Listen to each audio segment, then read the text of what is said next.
11. As simpatias e antipatias. Duas pessoas se encontram pela primeira vez. Uma nunca ouviu falar da outra, mas logo ao primeiro encontro sentem singular simpatia mútua. Isso acontece com muita frequência. É o conhecido amor à primeira vista. E enquanto estão a filosofar sobre o problema que daí surge, aparece um reencarnacionista, para apresentar sua solução, habitualmente apressada: vocês eram amigos em vida anterior. Outras duas, que também nunca ouviram falar de si, logo ao primeiro encontro, sentem estranha antipatia mútua. Vai o nosso reencarnacionista resolver-lhes a dificuldade: vocês eram inimigos em alguma encarnação anterior. Não há dúvida que a psicologia dos reencarnacionistas resolve seus problemas com extrema facilidade e simplicidade. Infelizmente, nem a facilidade, nem a simplicidade são critérios da verdade. A maioria das simpatias ou antipatias à primeira vista tem muito simplesmente sua origem naquilo que os psicólogos denominam recordação traumática. Para isso não precisamos de acontecimentos pré-natalícios, mas bastam geralmente insignificantes e inocentes ocorrências da infância. Assim pode, por exemplo, alguém sentir viva repulsão por animais de pelo comprido, só porque um deles lhe causou na infância uma emoção viva e desagradável. Mesmo que já não se recorde conscientemente deste fato, não obstante, sempre que está diante de um desses animais, sente viva repulsão. É a recordação traumática. Assim se explica o horror que algumas pessoas têm perante certos animais, como por exemplo gatos, cachorros, sapos, etc. Mas o mesmo pode dar-se também com pessoas. Basta por vezes um nome. Conhecemos uma pessoa que, quando frequentava o grupo escolar, voltava quase diariamente para casa com uma turma de crianças, entre as quais uma menina de nome Hildegarda, que era grandona e mexeriqueira. Bastou isso para que mais tarde sentisse viva antipatia por qualquer mulher de nome Hildegarda. Conta-se do filósofo Descartes que ele teve sempre simpatia pelos olhos vesgos porque a primeira mulher que ele amou tinha este defeito. A psicologia e a psiquiatria registram um sem número de casos em que a emoção-choque já há muito desapareceu e no entanto persiste o que se chama estado emocional, uma espécie de tensão dinâmica, como que um colorido especial da vida psíquica, ao qual às vezes se dão nome de atitude mental. Os psicólogos falam ainda da lei da individualidade dos instintos, que ocupa lugar preponderante para todas as tendências psicotraumáticas, entre as quais as simpatias ou antipatias à primeira vista. Tieck enuncia esta lei com as seguintes palavras: assim que se satisfaz plenamente com determinado objeto, o instinto perde ipso facto a força do impulso que o levara para todos os objetos da mesma espécie. Daí provém nossas simpatias irrefletidas para com certos lugares e certas pessoas, como se só esses lugares e essas pessoas fossem capazes de nos dar a felicidade. Também as leis psicológicas das associações, comuníssimas na vida cotidiana de todos nós, explicam perfeitamente numerosos casos de simpatia e antipatia à primeira vista. As pessoas com que nos encontramos pela primeira vez nos lembram, por sua semelhança nas feições, no olhar, no modo de falar, nos gestos, etc., outras pessoas com que convivemos e que nos são caras ou contrárias. Daí as simpatias ou antipatias que sentimos. Aliás, convém notar também que o primeiro sentimento de simpatia ou antipatia é muitas vezes corrigido posteriormente, de tal modo que podem mesmo chegar a inverter-se. Outras vezes os sentimentos de simpatia ou antipatia têm um fundo de ordem puramente sexual, sex appeal. Também este caso não é raro, nem precisa tomar logo feições perversas. São coisas da própria natureza humana. Em tudo isso não entra absolutamente a reencarnação. Nem precisamos de outras vidas para explicá-lo. Em não poucas ocasiões entra nos nossos sentimentos de simpatia e antipatia também a questão do gosto, tão diferente de indivíduo para indivíduo. Assim, uma mesma pessoa pode ser simpática a um e antipática a outro por mera questão de gosto.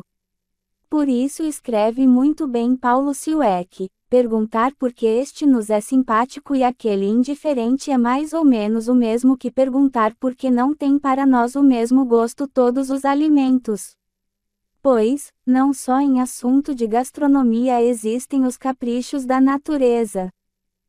12. Os instintos. Ainda precisamos falar dos instintos. Sentimos, instintivamente, inclinação para algum objeto ou aversão de alguma coisa. Já que estes instintos são indubitavelmente inatos e não adquiridos na nossa existência atual, argumentam os advogados da reencarnação, são também provas incontestáveis de encarnações anteriores. O homem que revela talento musical talvez tenha sido Rouxinol, o que possui grandes capacidades para arquiteto talvez anteriormente tenha vivido sob forma de castor, escreve o espírita L. Figuier.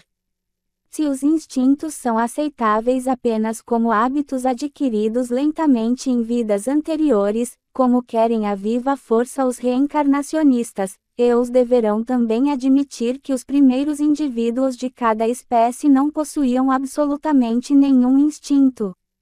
Mas esta suposição, além de ser gratuita, é de todo inadmissível. Porquanto, um animal, ou homem, sem instinto nenhum não sabe nem alimentar-se nem defender-se e sucumbirá fatalmente. Por isso é necessário admitir que o instinto, ou certas tendências fundamentais, é natural, pertence à própria estrutura dinâmica de qualquer organismo vivo. Não é possível nem mesmo imaginar um ser orgânico destinado a viver, e a perpetuar-se sem instinto de espécie nenhuma. Por conseguinte, o instinto não pressupõe existências anteriores. E, aliás, o que até os próprios espíritos ensinam. Pois há uma pergunta de A.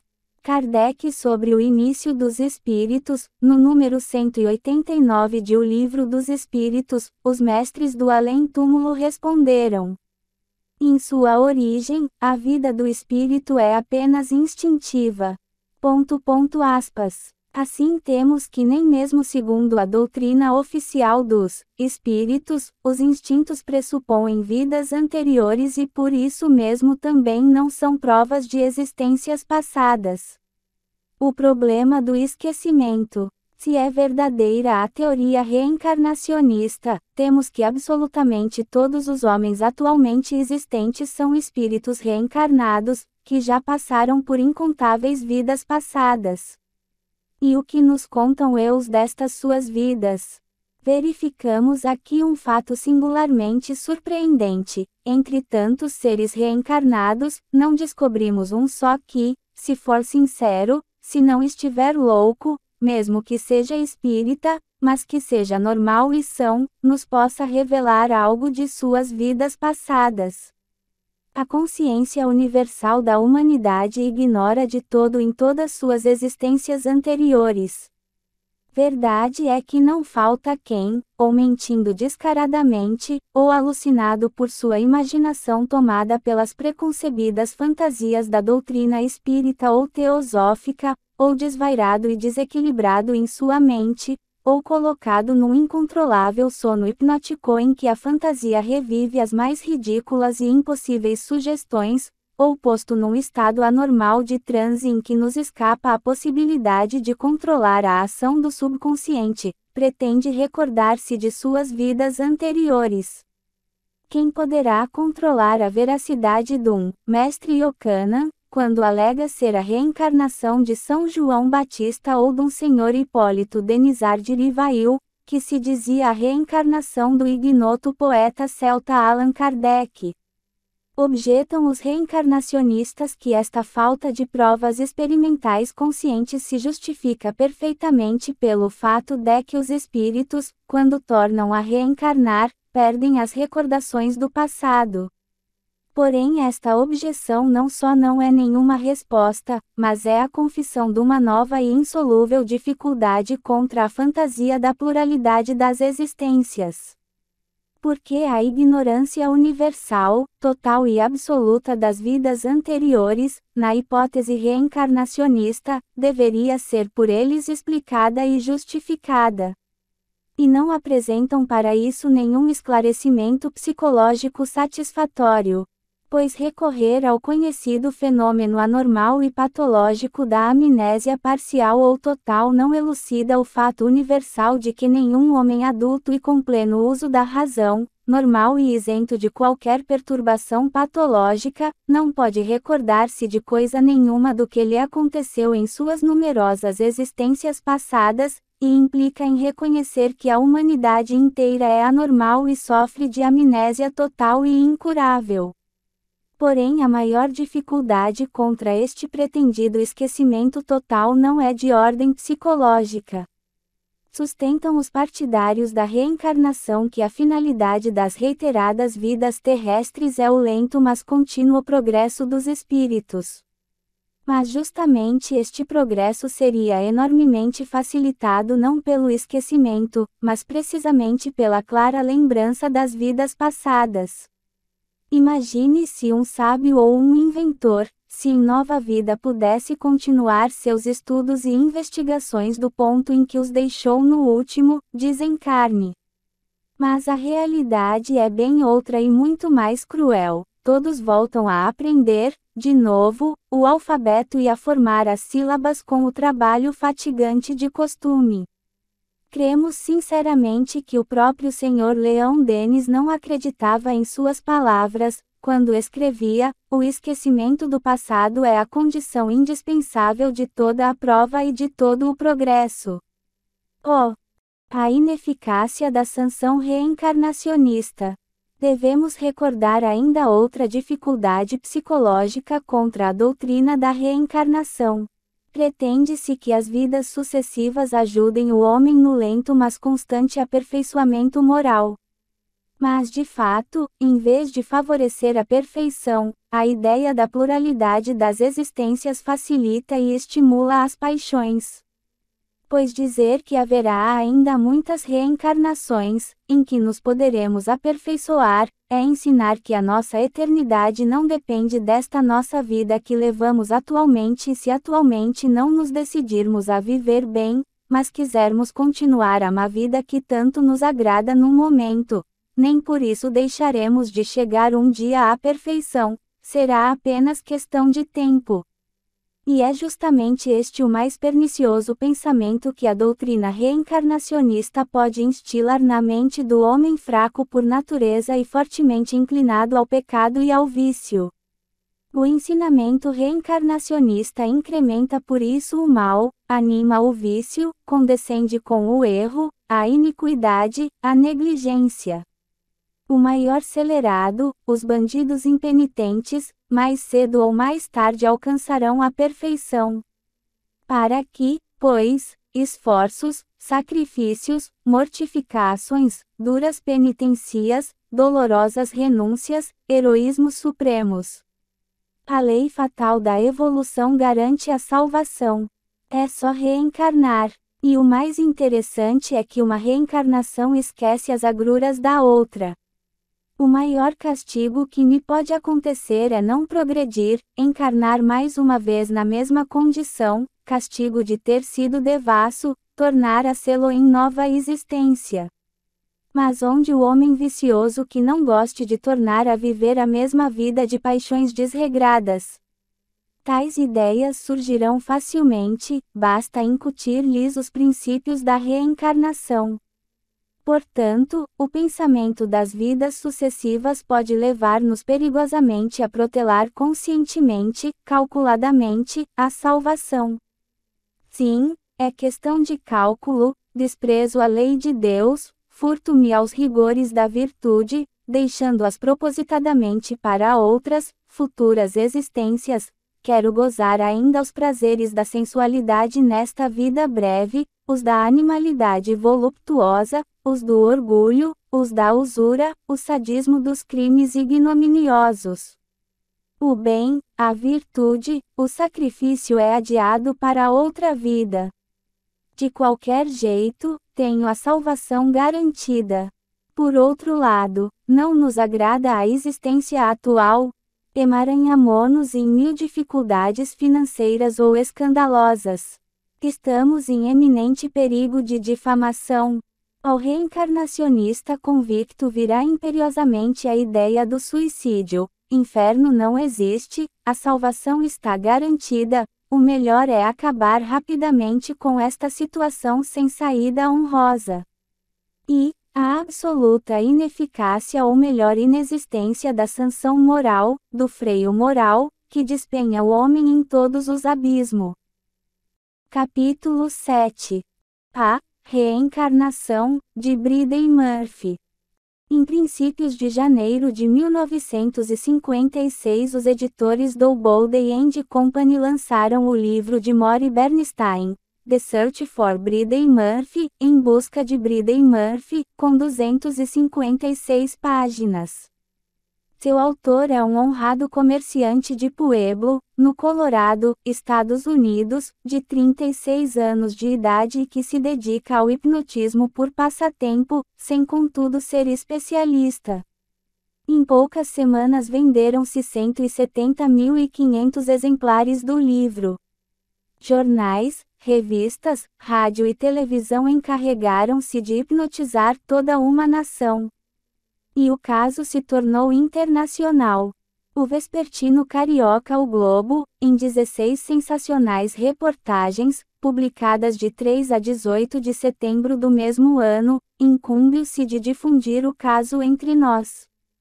Um sentimento de triunfo, alegria e satisfação invadiu os ânimos dos espíritas, umbandistas, teosofistas, esoteristas, rosacrucianos e de outros movimentos afins, pertencentes ao grupo das seitas ocultistas, e que fizeram da teoria da pluralidade das existências ou da reencarnação o ponto central de sua filosofia. Eles completaram a propaganda e transportaram aos últimos recantos do Brasil a grande descoberta.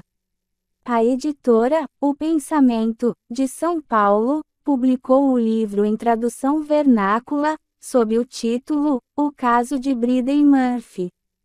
E o que foi que se descobriu?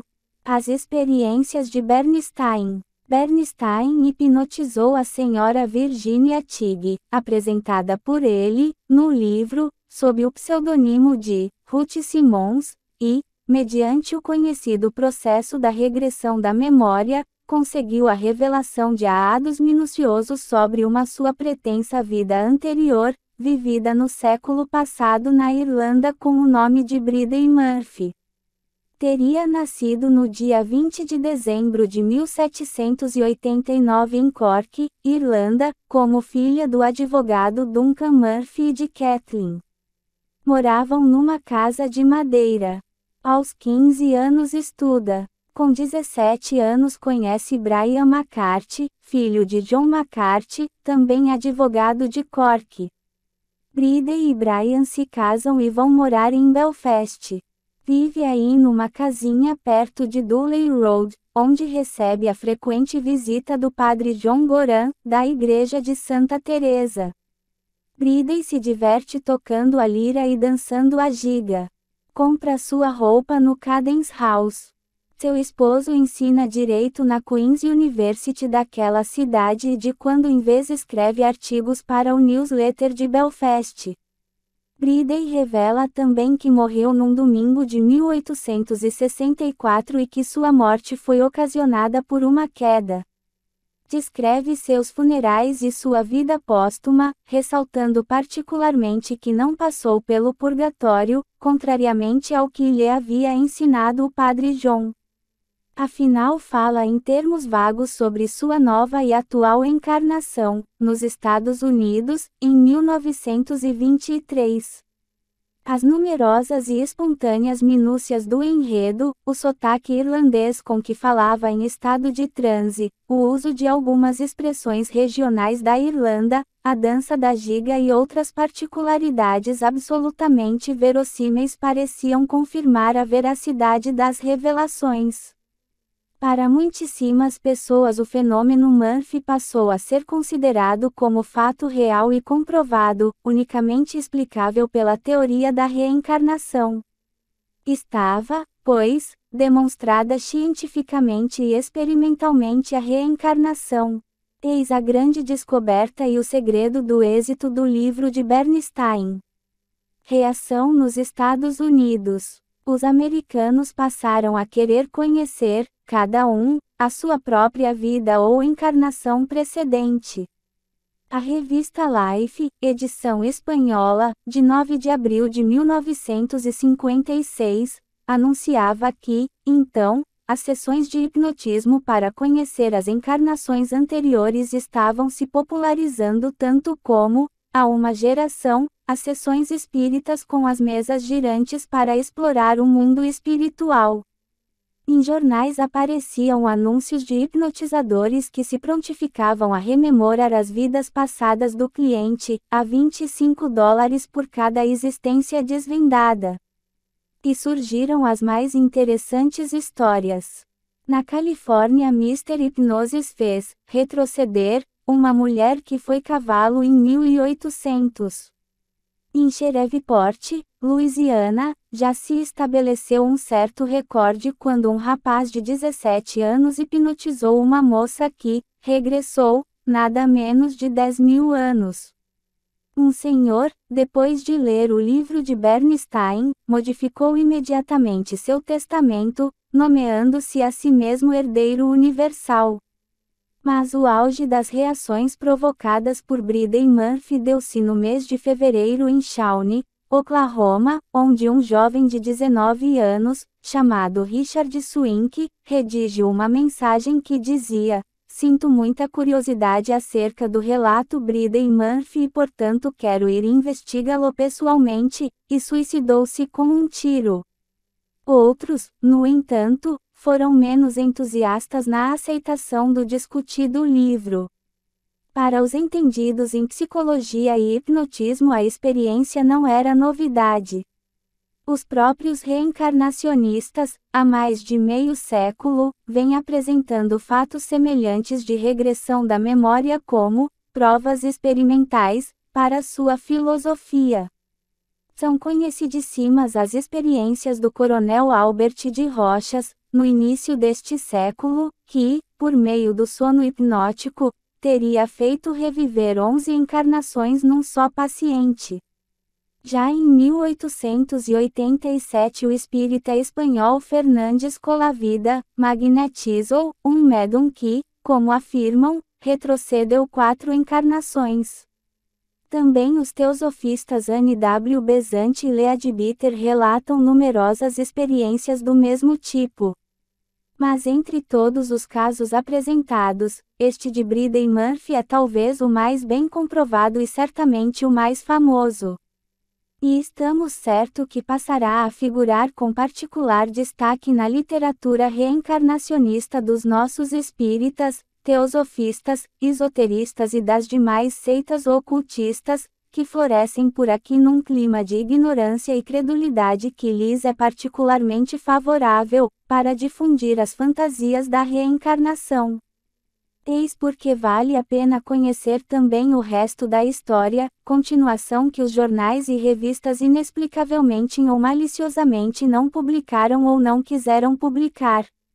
Comprovações na Irlanda. O autor e os editores do livro decidiram apurar os fatos na Irlanda antes da publicação. Mas o cotejo por eles feito foi muito superficial. Resolveram por isso os repórteres do Post de Denver, do Daily News de Chicago e do Life fazer uma investigação rigorosa e, in loco. A edição espanhola do Life, de 9 de abril de 56, nas páginas 16 a 17, oferecia uma expressiva síntese dos principais resultados e que reproduziremos na seguinte ordem. 1. Bridey. Nasceu, segundo ela, em Cork, no dia 20 de dezembro de 1798, e morreu em Belfast, num domingo do ano de 1864. Realidade: os registros irlandeses, salvo os de algumas igrejas, só remontam até 1864. Em nenhum deles aparece nem o nascimento nem a morte de Bridey. Nenhum diretório da cidade de Cork, que são quase completos, desde 1820 até a data, menciona sua família.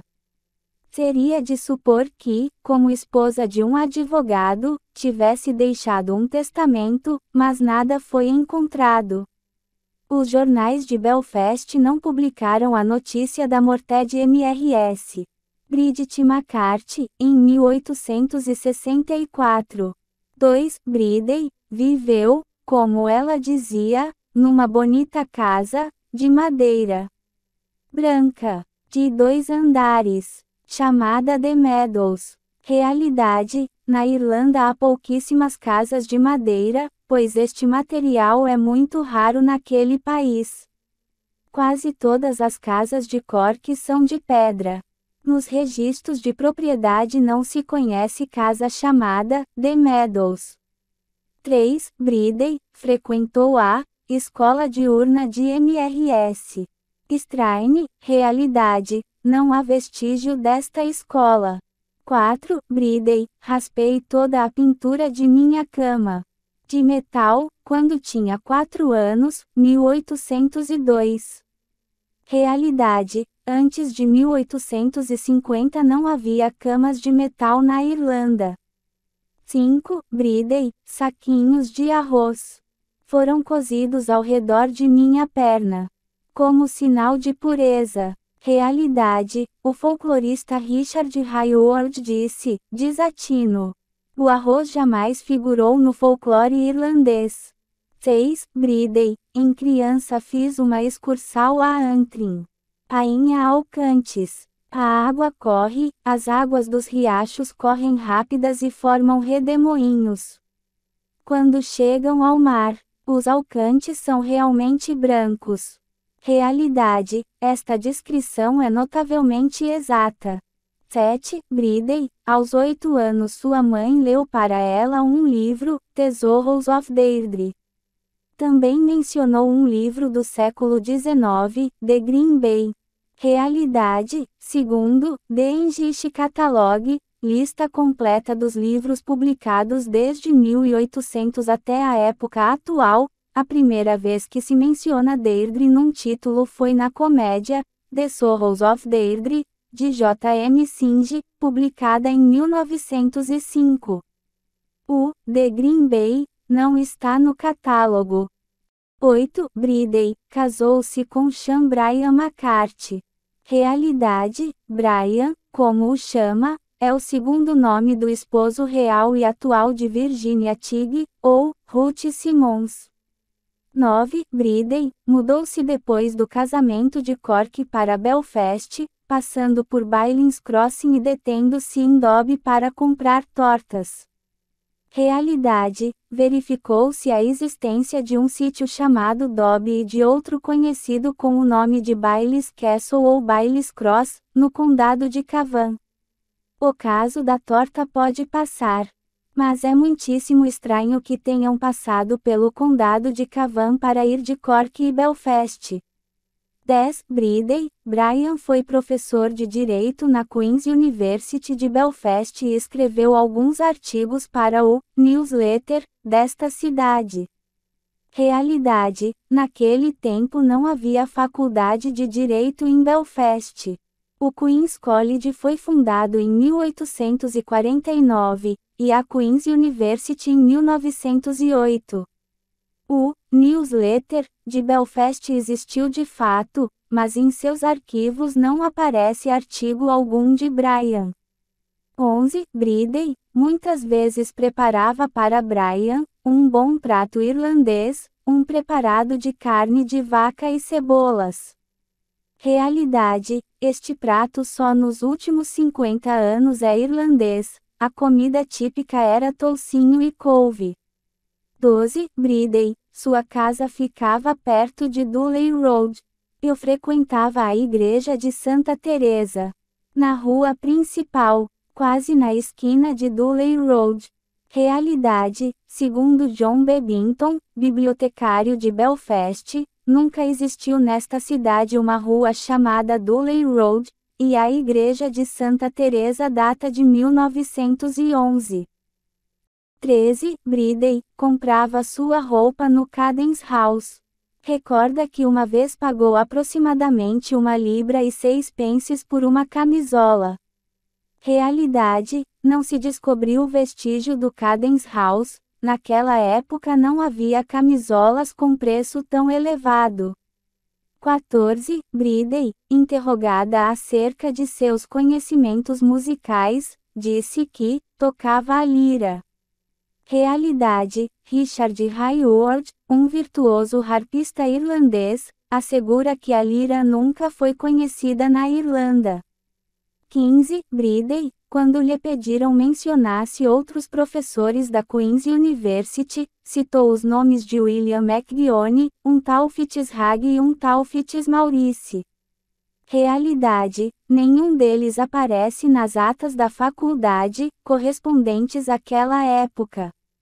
16. Bridey, perguntada sobre os nomes de algumas companhias de Murray Sons and Company, foi fundada em 1805, e a Belfast Work Company, constituída embora em 1876, formou-se de pequenas companhias que já tinham muitos anos de existência. O que pensam os cientistas? Life fez ainda um inquérito entre especialistas e profissionais em psicoterapia e hipnotismo.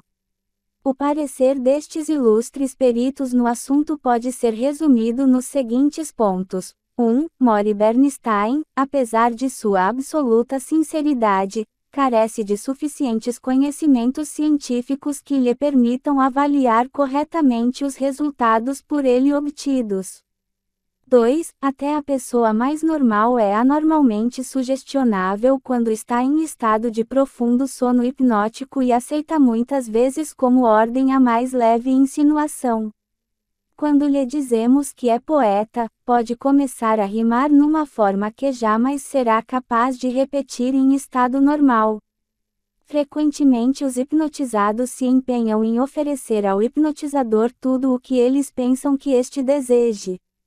Verificou-se isto de modo notável em Shreveport, Louisiana, onde um hipnotizador muito entusiasmado pelo caso Bridey levou várias pessoas a vidas passadas, todas elas pitorescas. Ao encarar-se com o quarto paciente, o hipnotizador descuidou-se e cometeu um ligeiro erro. Em vez de dizer, quero que retroceda mais e mais, através do tempo, até outro lugar, disse, mais e mais até outro mundo.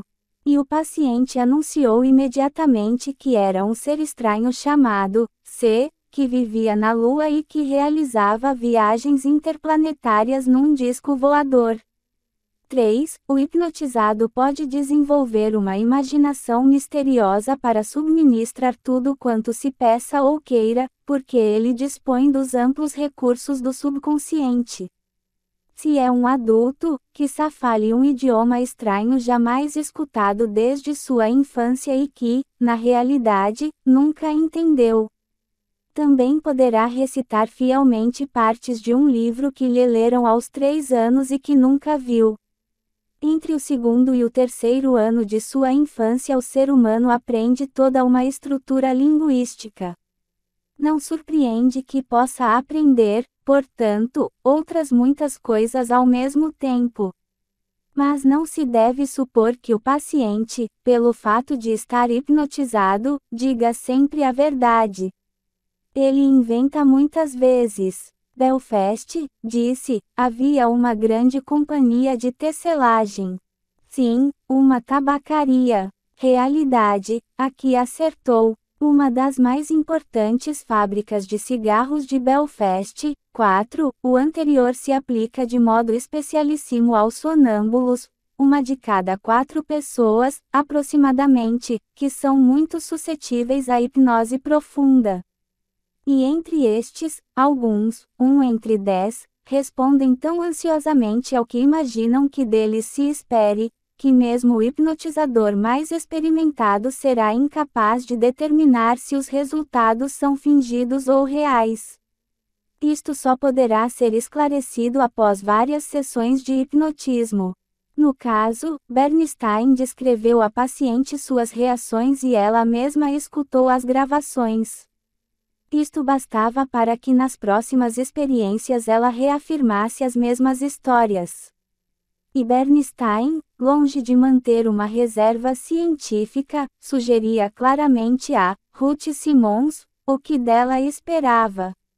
No princípio das experiências, depois de levá-la à primeira infância, sugeriu e, entre outras coisas, quero que sua mente retroceda mais e mais.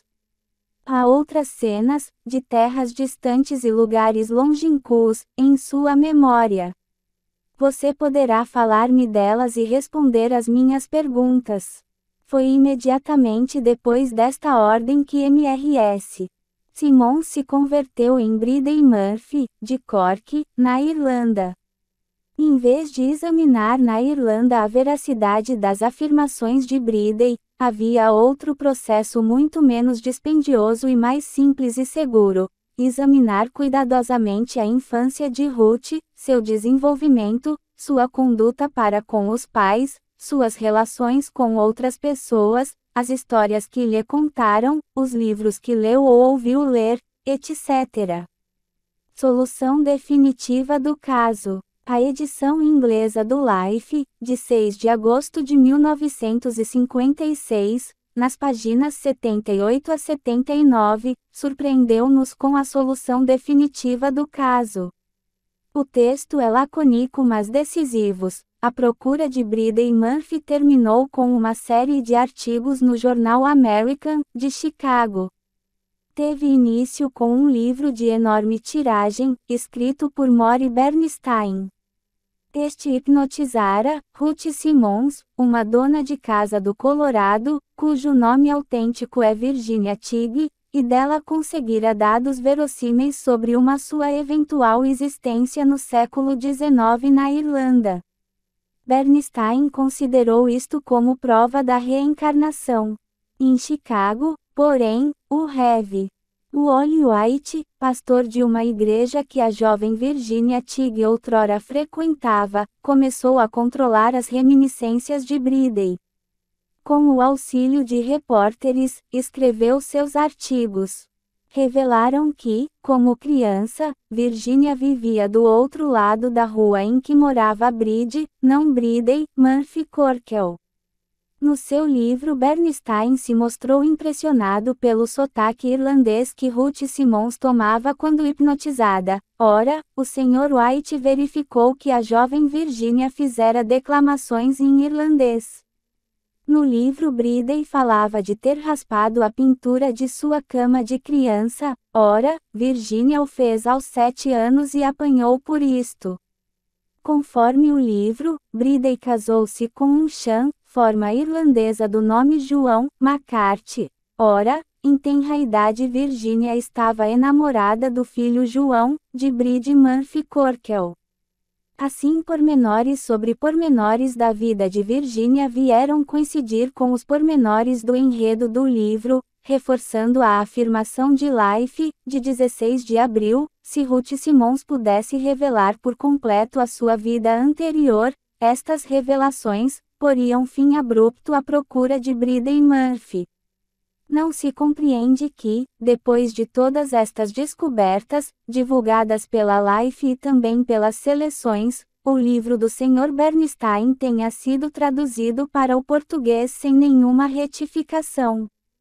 Se o círculo esotérico da comunhão do pensamento, que divulgou a tradução quando estes novos fatos já eram conhecidos, quisesse mesmo fazer trabalho sério e científico, como alega, tinha a obrigação de apresentar o livro com as necessárias retificações. Capítulo 8. O argumento filosófico. O problema das desigualdades. Os reencarnacionistas cantam vitórias e lançam os mais valentes desafios quando chegam a discorrer sobre as desigualdades individuais e sociais entre os homens e sobre os males físicos que atormentam a humanidade. Segundo eles, não haveria sistema filosófico ou religioso capaz de justificar as desigualdades e os sofrimentos a que estamos sujeitos. A reencarnação e só ela poderia desvendar tantos mistérios. E como eles insistem muito neste ponto, não podemos deixar de tomar posição. Vejamos primeiramente algumas afirmações típicas da literatura reencarnacionista. Se não fosse a reencarnação, argumentam eles, as almas seriam criadas ao nascer. Deus, então, seria um artista imperfeito. Nos seus caprichos teria lançado na vida, pela primeira vez, crianças com aptidões desiguais, teria criado seres felizes e infelizes, raças inferiores e superiores. E perguntam, por que faria Deus uns com o privilégio do talento, outros apagados? E concluem, não sem irreverências, em vez, portanto, de atribuir nossa capacidade mental ao acaso, aos caprichos de Deus, ao pistolão divino, a uma hereditariedade indemonstrável, a causas fortuitas ou a um desleite qualquer, muito mais justo, lógico, consoante as leis superiores, é ver ali o resultado do esforço próprio, não há privilégios, nem filhotismos, nem cartuchos. Todos passam pelos mesmos trâmites, e o prêmio de cada um é filho do merecimento. É isso, mais ou menos, que se pode encontrar em todos os escritos espíritas e reencarnacionistas. É uma herança de Allan Kardec. Para este mestre espírita, como para todos os seus seguidores, é coisa demonstrada e certa, é princípio indiscutível e inatacável, que Deus devia criar todos os espíritos iguaizinhos. Que o Criador seria injusto se criasse algum espírito mais inteligente, mais belo ou mais adiantado. Qualquer preferência ou privilégio ou graça ou desigualdade inicial seria clamorosa injustiça, ou, como diria o irreverente autor supra-mencionado, seria escandaloso, filhotismo, um autêntico pistolão divino. Todos os espíritos foram por isso criados, simples e ignorantes, com igual aptidão para tudo. Para que fique bem evidente o pensamento do mestre reencarnacionista, vejamos algumas palavras textuais suas. Como pode Deus, pergunta ele, dar a uns a ciência sem trabalho, quando outros só a adquirem com muito custo? É por isso que vai estabelecer como princípio que a desigualdade inicial dos espíritos seria a negação da justiça de Deus. Sendo soberanamente justo, Deus tem que distribuir tudo igualmente por todos os seus filhos, assim é que estabeleceu para todos o mesmo ponto de partida, a mesma aptidão, as mesmas obrigações a cumprir e a mesma liberdade de proceder. Qualquer privilégio seria uma preferência, uma injustiça. Por este motivo a soberana justiça exige que todos procedem do mesmo ponto de partida, que todos são criados simples e ignorantes, com igual aptidão para progredir pelas suas atividades individuais, que todos atingiram o grau máximo de perfeição com seus esforços pessoais, que todos, sendo filhos do mesmo Pai, são objeto de igual solicitude, que nenhum há mais favorecido ou melhor dotado do que os outros, nem dispensado do trabalho imposto aos demais para atingirem a meta. E qual é este princípio igual para todos? As almas são criadas simples e ignorantes, isto é, sem ciência e sem conhecimento do bem e do mal, mas com igual aptidão para tudo. A alma é criada simples e ignorante, isto é, nem boa nem má. Em sua origem, a vida do espírita é apenas instintiva, a vida do espírito, em seu conjunto, apresenta as mesmas fases que observamos na vida corporal. Ele passa gradualmente do estado de embrião ao de infância, para chegar, percorrendo sucessivos períodos, ao do adulto, que é o da perfeição, mas para isso, imenso tempo lhe é necessário. O preconceito da igualdade inicial. Estamos aí diante de um dos preconceitos fundamentais da filosofia reencarnacionista de Allan Kardec. E dizemos propositadamente, preconceito, porque se trata de uma simples afirmação que ele nunca provou, nem será capaz de demonstrar. O propalado princípio da doutrina espírita também não se apresenta com uma evidência intrínseca e imediata. Desafiamos a qualquer reencarnacionista a que nos prove a necessidade intrínseca deste enunciado, ou seja que a desigualdade inicial é de fato uma tão criminosa injustiça como eles querem fazer crer.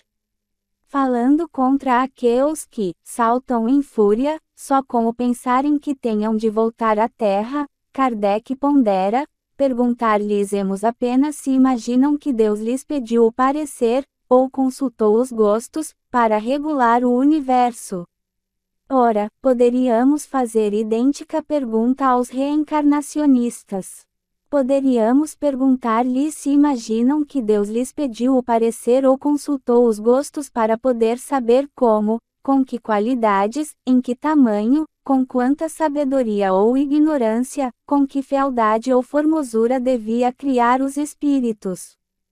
Pois, a ser verdade o que o Supremo Mestre do Espiritismo põe como fundamento de seu sistema reencarnacionista, Deus precisava, antes de tudo, andar com muito jeito, para não ser injusto.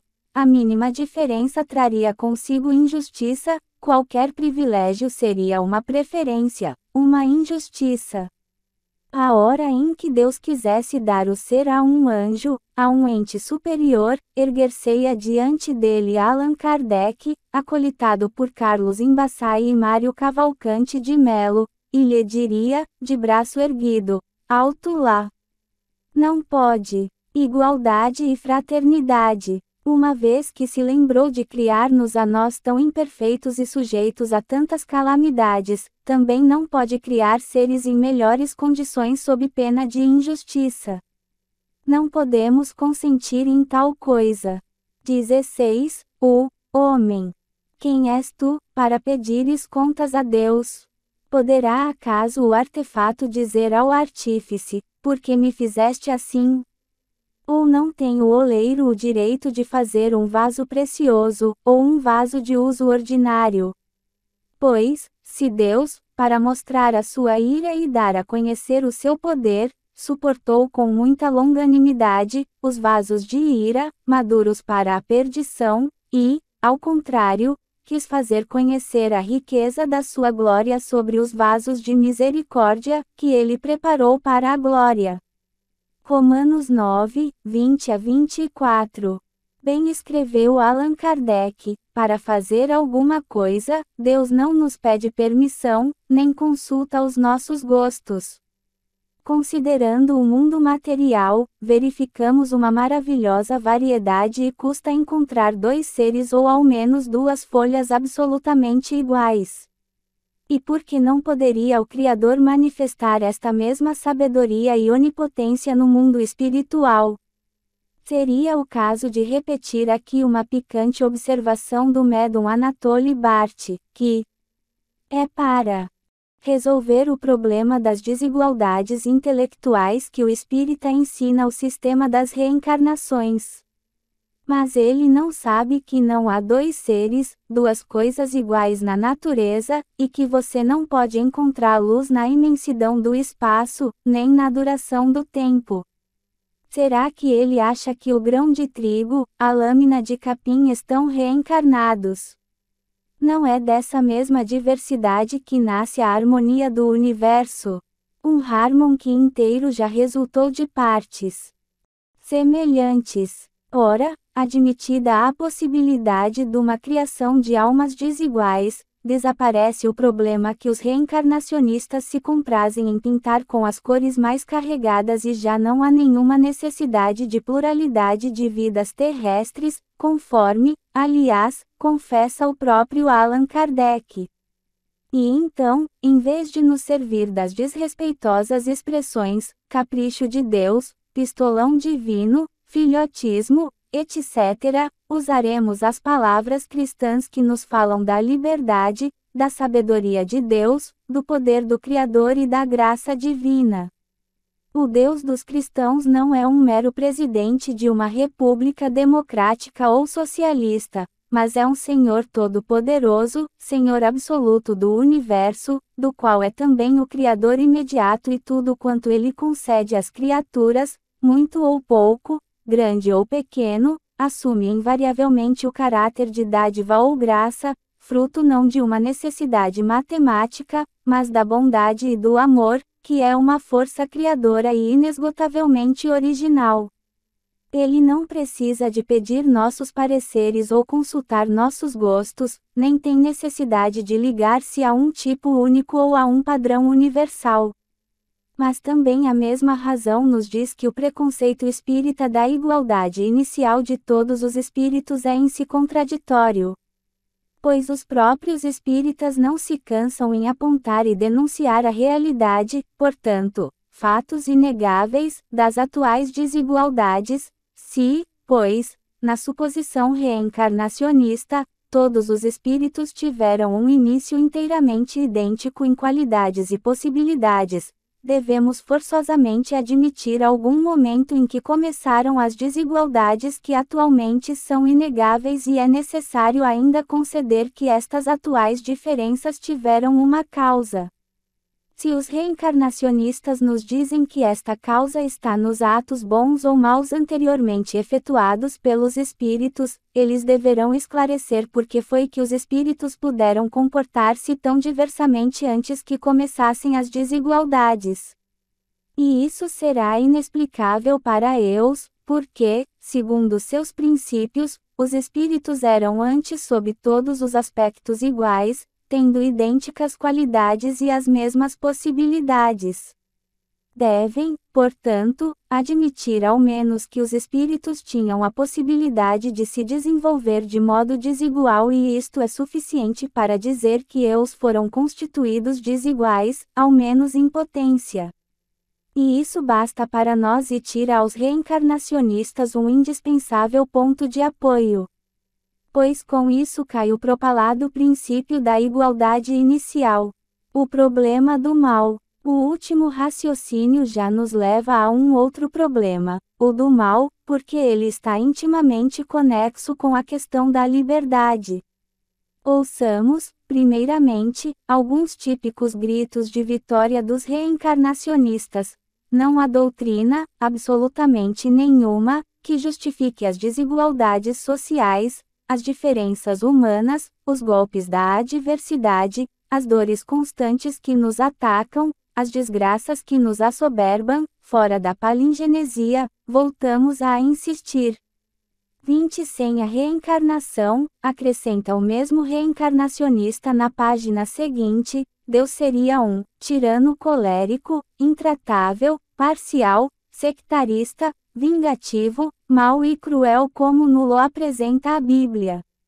Leão Denis canta no mesmo tom de vitória completa. Só a pluralidade das existências pode explicar a diversidade dos caracteres, a variedade das aptidões, a desproporção das qualidades morais, enfim todas as desigualdades que ferem a nossa vista. Fora dessa lei, se indagaria inutilmente porque certos homens possuem talentos, sentimentos nobres, aspirações elevadas, enquanto muitos outros só tiveram em partilha tolice, paixões vis e instintos grosseiros. Que pensar de um Deus que, estabelecendo uma só vida corporal, nos houvesse dotado tão desigualmente, e, do selvagem ao civilizado tivesse reservado aos homens bens tão desproporcionados e tão diferente nível moral. Se não fosse a lei das reencarnações, a iniquidade é que governaria o mundo. Não iremos, agora, remexer em todos os pontos aqui rememorados, pois alguns deles já foram ponderados no capítulo 6. Já dissemos também o suficiente sobre as decantadas desigualdades entre os espíritos. Fixemos agora apenas os pontos referentes às misérias, às dores, aos sofrimentos, às adversidades, em suma, ao mal.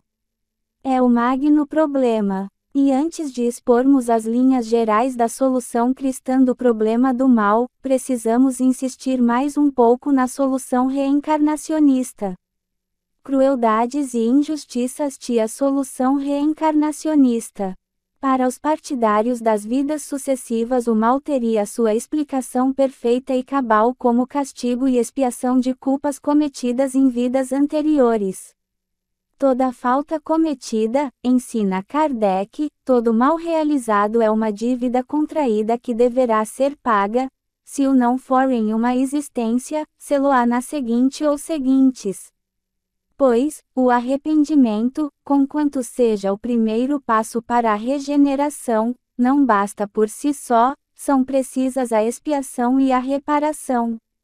Assim, pois, se alguém nasce cego ou coxo, surdo ou mudo, etc., é porque sofre justos castigos de pecados cometidos em vida anterior. É esta, invariavelmente, a solução apresentada pelos reencarnacionistas. Mas, poderíamos perguntar, e não sem um sentimento de justa revolta, castigos de que crimes?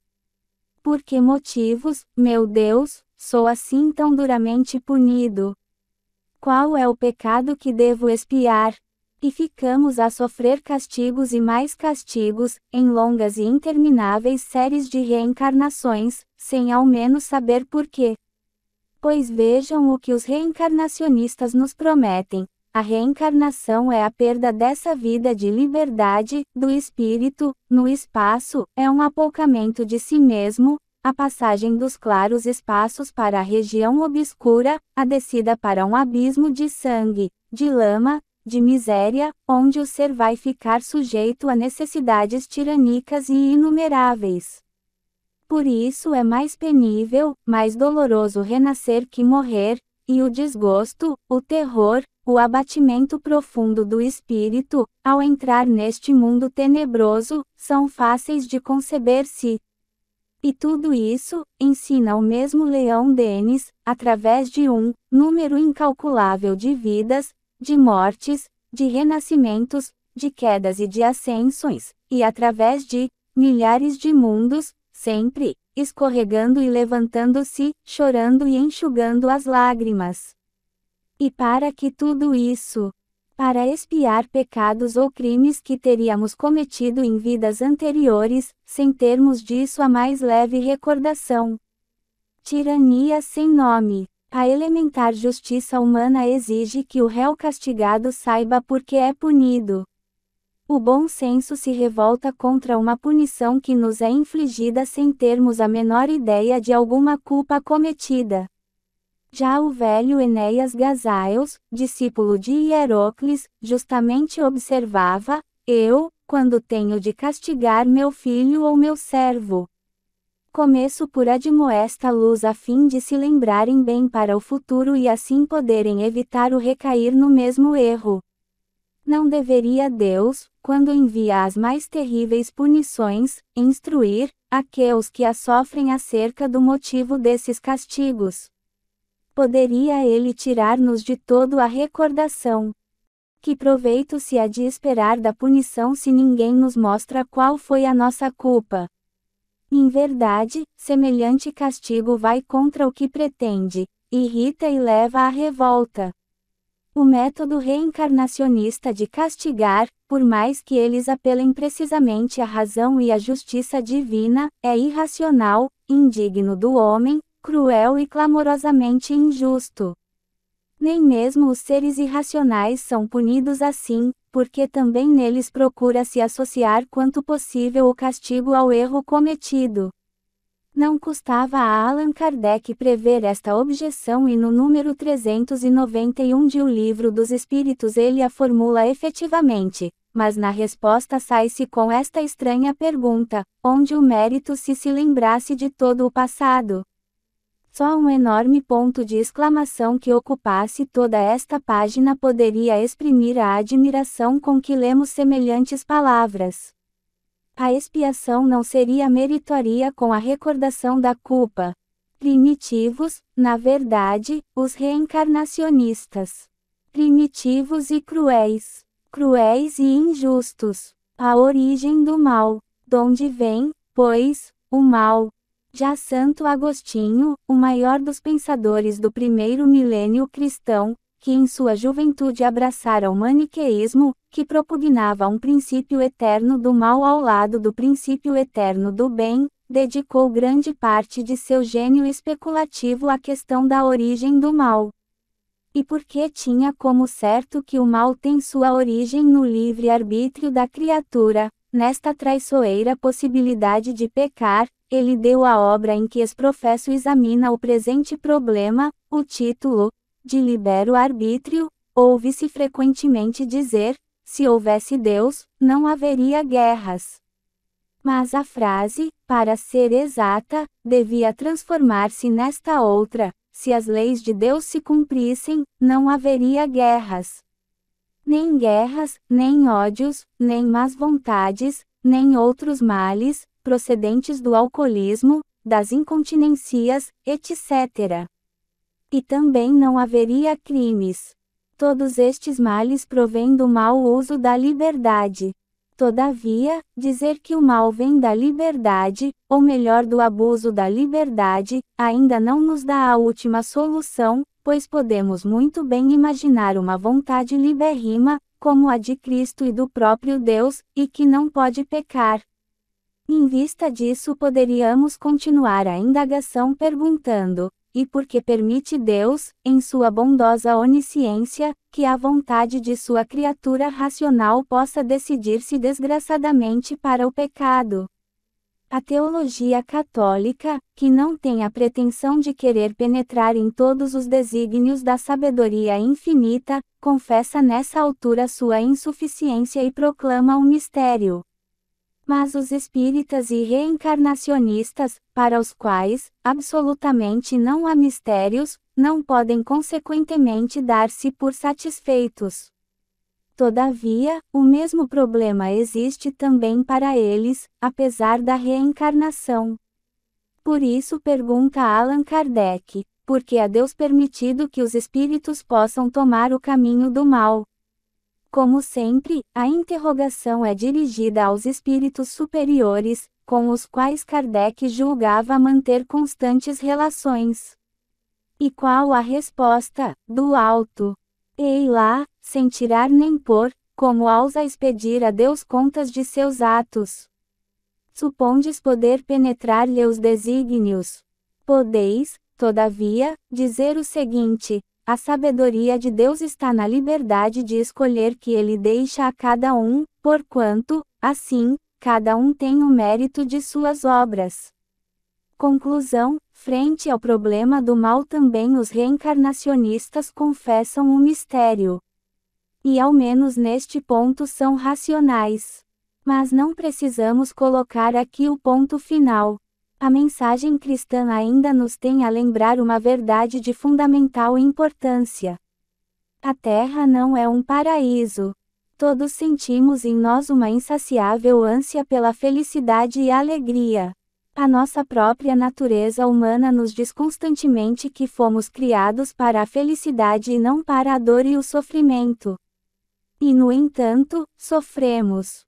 Esta é a grande tragédia de nossa vida, que nós, criados para a alegria, devemos enfrentar-nos, dia por dia, com a dor e o sofrimento. Daí surge um conflito. Daí podem brotar também revoltas contra o próprio Criador.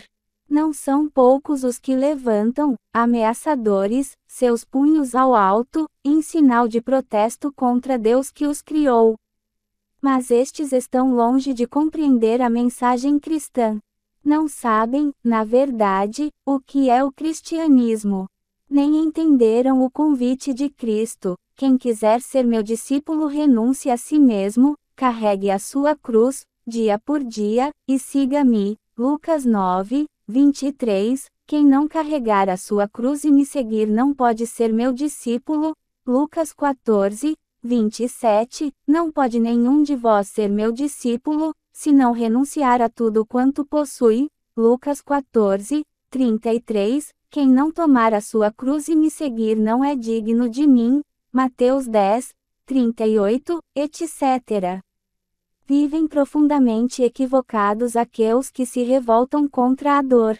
O primeiro equívoco deles está em pensar que esta terra deve ser um paraíso. E não o é, nem Deus quer assim. Fomos criados para a felicidade, sim, sem dúvida, mas para uma felicidade sem fim, eterna. Fomos criados para o céu. A vida terrestre é passageira, é uma peregrinação apenas. Pensar que a terra deve ser um paraíso é uma ilusão pagã. Segundo a vontade de Deus, vontade que consta de abundantes páginas da Sagrada Escritura, a vida humana sobre a terra é e deve ser essencialmente uma vida de provação. E não haveria provação, se não houvesse contrariedade. Deus poderia ter nos criado e colocado imediatamente no céu. Mas não quis dar-nos o céu inteiramente de graça. Quis que ao menos de algum modo o merecêssemos, que nos mostrassemos dignos da eterna felicidade. Não acumuleis para vós tesouros na terra, onde a traça e a ferrugem os destroem, onde os ladrões penetram e os roubam. Acumulai para vós tesouros no céu, onde nem a traça nem a ferrugem os destroem, onde os ladrões não penetram, nem os roubam. Mateus 6, 19. São Paulo recorda aos coríntios que a leve aflição do momento presente prepara-nos, acima de toda a medida, um peso eterno de glória, desde que nosso olhar se volte, não para as coisas visíveis, mas para as invisíveis. 2 Coríntios 4, 17. O segundo equívoco daqueles que se revoltam contra a dor está em pensar que são sem pecados e por isso não merecem castigos. Quem disser que está sem pecado é um mentiroso. 1 João 1, 10. Somos todos pecadores. É a revolta contra Deus, é o abuso contra a natureza, é a entrega aos pecados que provoca o justo castigo divino. O terceiro equívoco daqueles que se revoltam contra a dor está em pensar que a dor deve ser sempre pena de pecado. Pode ser e muitas vezes é castigo de fato. Mas outras vezes é apenas provação. Deus quer provar a sinceridade de nossa virtude. E, fácil ser virtuoso, quando tudo corre à vontade. Mas pode ser uma virtude ilusória. Por isso deve passar pelo cadinho da provação. A virtude se aperfeiçoa na fraqueza, respondeu Deus ao apóstolo das gentes, quando este lhe pediu afastasse as tentações que o atormentavam. Isso, aliás, é essencial à nossa condição de peregrinos. O arcanjo Rafael revela ao velho Tobias a verdadeira razão de seus sofrimentos, quando lhe esclarece, porque tu eras agradável a Deus, por isso foi necessário que a tentação te provasse. Tobias 12, 13. O quarto equívoco daqueles que se revoltam contra a dor está em pensar que a dor é inútil, que não é recompensada por Deus. É pelo contrário, a dor a mais rica mina para a glória eterna. Os padecimentos do tempo presente não se comparam com a glória futura, que se há de revelar em nós. Romanos 8, 18. O próprio Cristo explicou aos 2 discípulos de Emaús o sentido mais profundo de todos os padecimentos pelos quais passara. Não era necessário que o Cristo padecesse aquilo para assim entrar em sua glória. Lucas 24, 26. A lei do karma. Modernamente os espíritas mencionam muito o karma como mais um argumento de ordem filosófica em seu favor. Também a recente literatura kardecista fala constantemente desta lei, muito embora a palavra karma não se encontre nas obras do codificador da doutrina espírita. É uma inovação posterior, recebida da teosofia. Também os teosofistas defendem a reencarnação. Na terminologia deles, o estado intermediário entre as várias encarnações, e que teria, segundo eles, uma duração de 1500 anos, é chamado Devachan, é o estado da erraticidade dos kardecistas.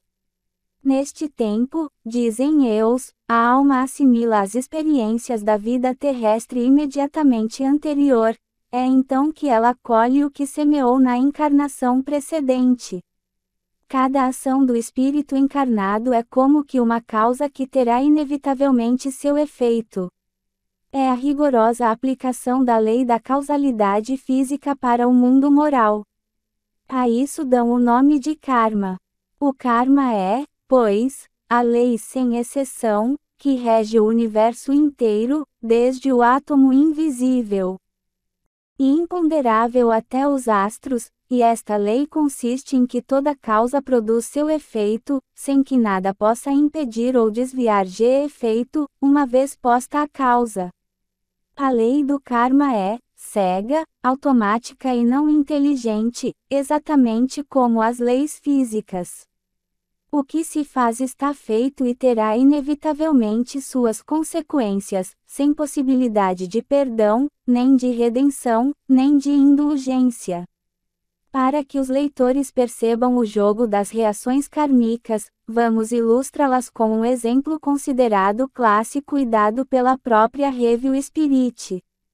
Em sua tradução, uma certa Eva viveu 100 anos depois de Jesus Cristo, no Cáucaso, como ama seca.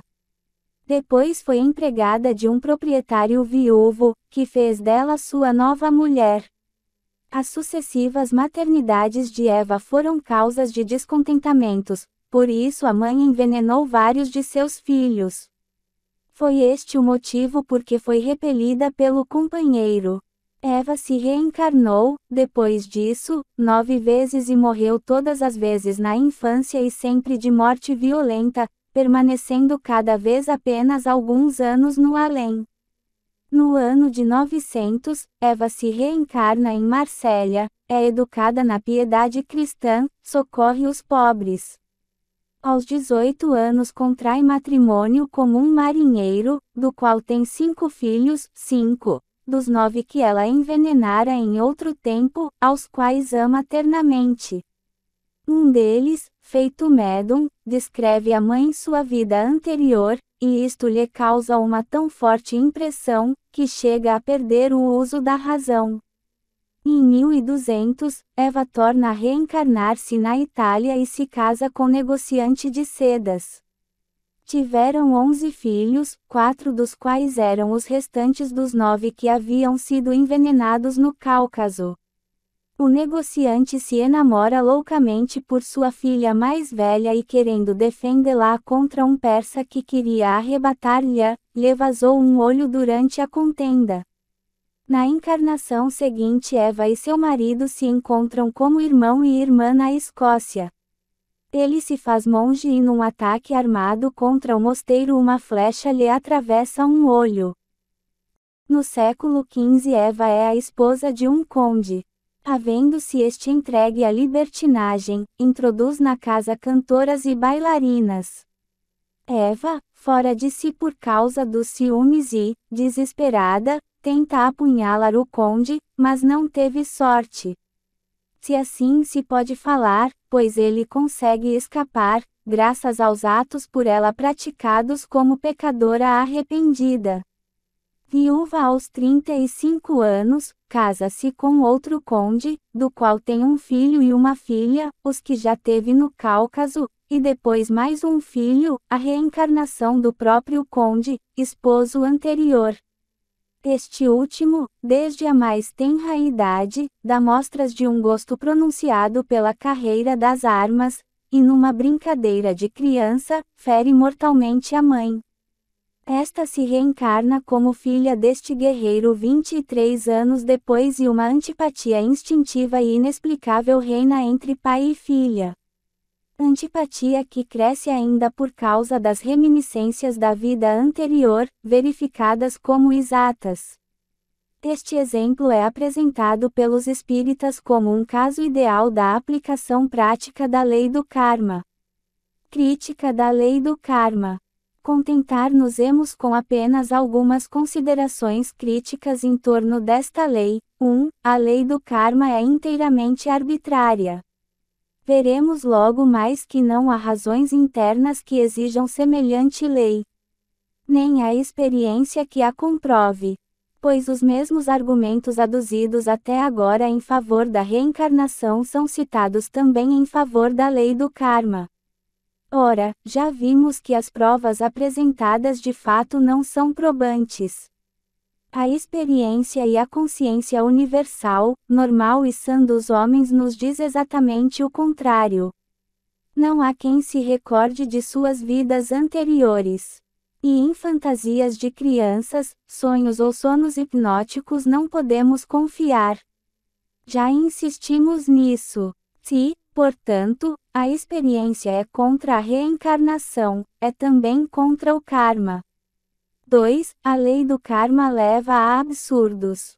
É um fato universal, em que os próprios reencarnacionistas insistem, que não há pessoa sem seus sofrimentos e dores, sem aflições e contrariedades, quase todos somos vítimas de ingratidão e traição, de injustiças e calúnias, etc. Deveriam, pois, os defensores do karma sustentar que todos, absolutamente todos, fomos, em vidas anteriores, homens ingratos e traidores, injustos e ladrões, criminosos e tiranos, porquanto todas estas calamidades, que agora sofremos, seriam apenas reações exata e matematicamente equivalentes à conduta da nossa vida anterior.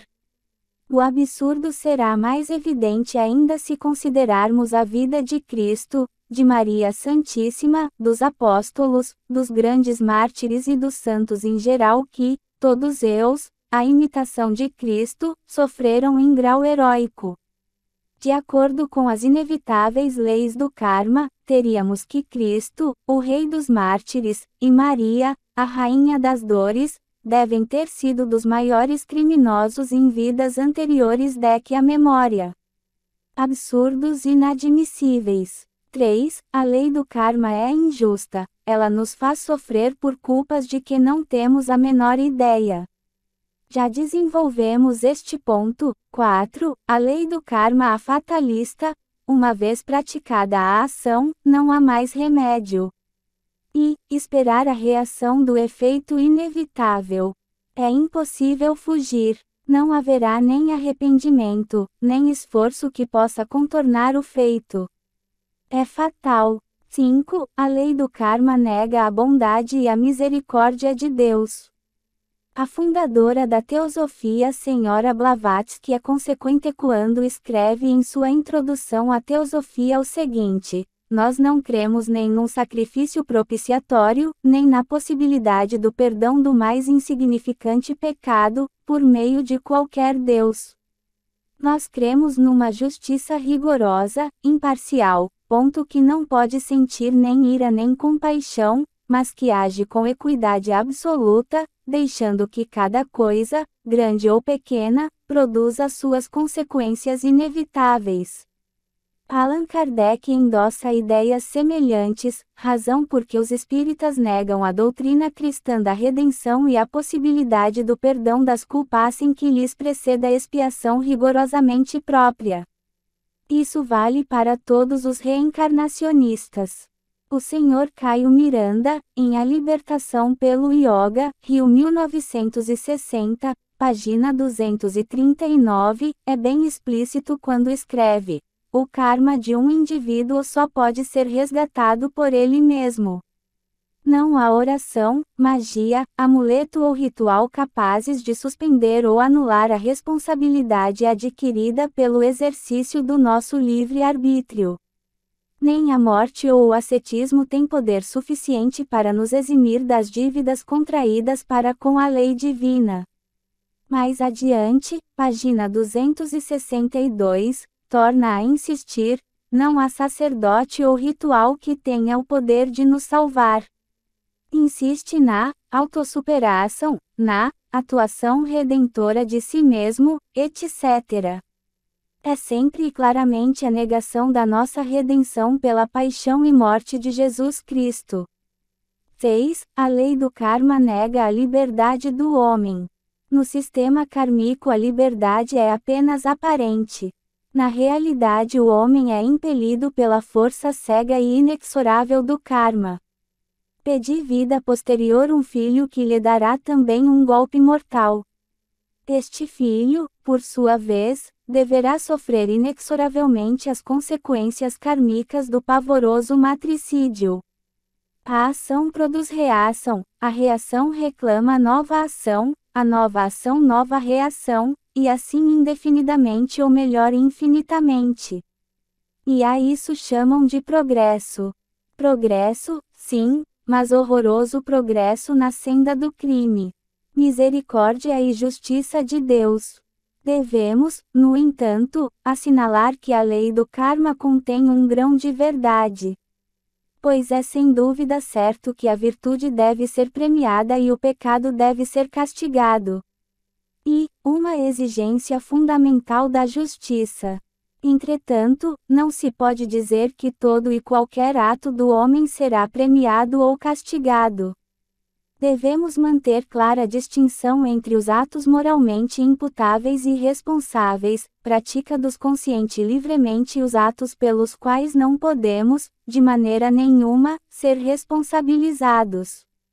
Seria injustiça clamorosa castigar um cidadão por uma ação involuntária e inevitável. Qualquer criança do primeiro catecismo conhece perfeitamente as 3 condições essenciais para um pecado mortal: matéria grave, plena advertência do entendimento e consentimento livre da vontade. Não se pode falar em pecado, onde falta o consentimento livre da vontade. O cristão reconhece que Deus é e deve ser justo, tanto para premiar a virtude, como para castigar o pecado. Mas o Deus infinitamente santo e justo é também infinitamente misericordioso e longânime. Pode-se dizer que, enquanto o homem vive neste transitório estado de provação terrestre, ele é primariamente objeto da misericórdia e da longanimidade divinas. Deus está sempre pronto a intervir com sua misericórdia, a perdoar todos e quaisquer pecados, por mais numerosos e graves que tenham sido, sob a única condição de que o pecador peça o perdão divino com sincero arrependimento e leal propósito de emenda. Por isso o Divino Mestre nos ensinou a rezar: Pai Nosso, perdoai-nos as nossas dívidas. Por isso deu Cristo aos apóstolos e seus sucessores o poder de perdoar os pecados em nome de Deus. A quem vós perdoardes os pecados, ser-lhes-ão perdoados, a quem vós os retiverdes, ser-lhes-ão retidos. João 20, 23. Sustentar, com os defensores da lei do karma, que Deus não perdoa nem pode perdoar os pecados, é das mais graves injúrias que se podem proferir contra a infinita bondade e misericórdia de Deus. Quantas vezes surpreendemos Cristo, no Evangelho, a perdoar e a dizer: teus pecados te são perdoados, vai e não peques mais. A pecadora de Magdala, a pobre adúltera, o ladrão do lado direito na cruz, etc., são exemplos que de modo eloquentíssimo desmentem as descabidas fantasmagorias dos reencarnacionistas. A mentalidade kármica está infinitamente distante da verdadeira mensagem de Cristo. Querem justiça, mas escandalizavam-se com a misericórdia. Referindo-se à doutrina cristã da redenção dos homens pela sagrada paixão e morte de Cristo, escrevem assim: a nós, espíritas, nos estarrece que a divindade tenha podido encarnar e morrer para resgatar uma humanidade tão pouco digna de tamanho benefício. Não compreendemos uma tamanha solicitude para com os habitantes de uma esfera das menos importantes do universo. Mas, de outro lado, Deus é também infinitamente justo. Passado o tempo da misericórdia e da longanimidade divina, logo depois da morte, o homem deve comparecer perante o tribunal da justiça de Deus. Medite-se na parábola do pobre Lázaro e do rico Epulão. Está decretado que o homem morra uma só vez, e depois disto é o julgamento, Hebreus 9, 27. Já então Deus é o santo e justo, premia a virtude e castiga o pecado. A cada um de nós, no dia de sua morte, o Senhor retribuirá conforme as suas obras, Eclesiástico 11, 28. O pecador que, durante o tempo da vida terrestre, zombou da misericórdia de Deus, já então não terá desculpas, será objeto da infinita justiça e santidade. Apartai-vos de mim, malditos, para o fogo eterno, lhes dirá o próprio Jesus, Mateus 25, 41. Cristo é claro, muito claro a este respeito. Não nos iludamos. Em outra brochura já falamos sobre isso e respondemos também às principais dificuldades que os reencarnacionistas levantam contra a doutrina cristã do inferno. 38 Então Deus lhes dirá, repitamos o texto, mas, visto que eu vos chamei, e vós não quisestes ouvir-me, visto que estendi a mão, e não houve quem olhasse para mim, visto que desprezastes todos os meus conselhos, e não fizestes caso das minhas repreensões, também eu me rierei de vossa ruína e zombarei de vós, quando vos suceder, o que temieis. Quando vos assaltar a calamidade repentina e colhe a morte como um temporal, quando vier sobre vós a tribulação e a angústia, então me invocaram, os ímpios, e eu não os ouvirei, levantar-se-ão de madrugada, e não me encontrarão, porque eles aborreceram as minhas instruções e não abraçaram o temor de Deus, nem se submeteram ao meu conselho e desprezaram todas as minhas repreensões. Comeram, pois, os frutos do seu mau proceder e fartar-se-ão dos seus conselhos. Provérbios 1, 24. Capítulo 9. O sentido cristão do sofrimento. Vivemos num vale de lágrimas. Não é necessário demonstrar a existência do sofrimento no mundo. Todos sentimos sua presença na forma da doença, adversidade, injustiça, calamidade ou em qualquer outro tipo de contratempo. Chora a inocente criança que mal acaba de nascer. Sofre o ancião que suportou o peso de uma longa vida. O justo que em tudo procura agradar a Deus parece perseguido pela infelicidade. E o pecador e o homem mau, ao contrário, se apresenta rodeado de alegria e satisfação. Foi o que verificou o Eclesiastes, eu também vi isto nos dias da minha vaidade, o justo perece na sua justiça e o ímpio vive muito tempo na sua malícia. 7:16. E o profeta Jeremias pergunta, por que motivo é próspero o caminho dos ímpios e sucede bem a todos os que prevaricam e fazem mal? 12:1. Num inquérito feito em 1959 pelo Instituto Francês de Opinião Pública sobre o fenômeno da descristianização da França, verificou-se que os motivos com mais frequência invocados pelos que negam a existência de Deus são as injustiças, as guerras, as calamidades.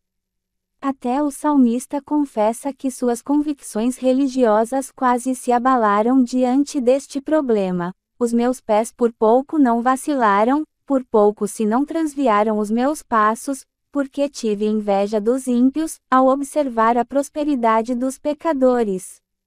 Porque eles não têm sofrimentos, são e gordo anda seu corpo. Não participam dos trabalhos dos mortais, nem com os outros homens serão flagelados. Pelo que os cinge a soberba como um colar e envolve-os a violência como um vestido. Zombam e falam com maldade, altivos ameaçam opressões. Abrem sua boca contra o céu e a sua língua desmanda-se pela terra. Por isso o meu povo se voltará para eles e sorverá das suas chagas abundantes. E chegam a dizer, porventura Deus sabe disto, e tem disto notícia o Altíssimo. Eis que tais são os pecadores e, sempre tranquilos, aumentam a sua fortuna. Foi, portanto, inutilmente que conservei puro o meu coração e lavei na inocência as minhas mãos. Pois sou flagelado a toda hora e castigado todo o dia. Refletia, pois, para compreender isto, pareceu-me, porém, coisa bastante difícil. Salmo 72, 1.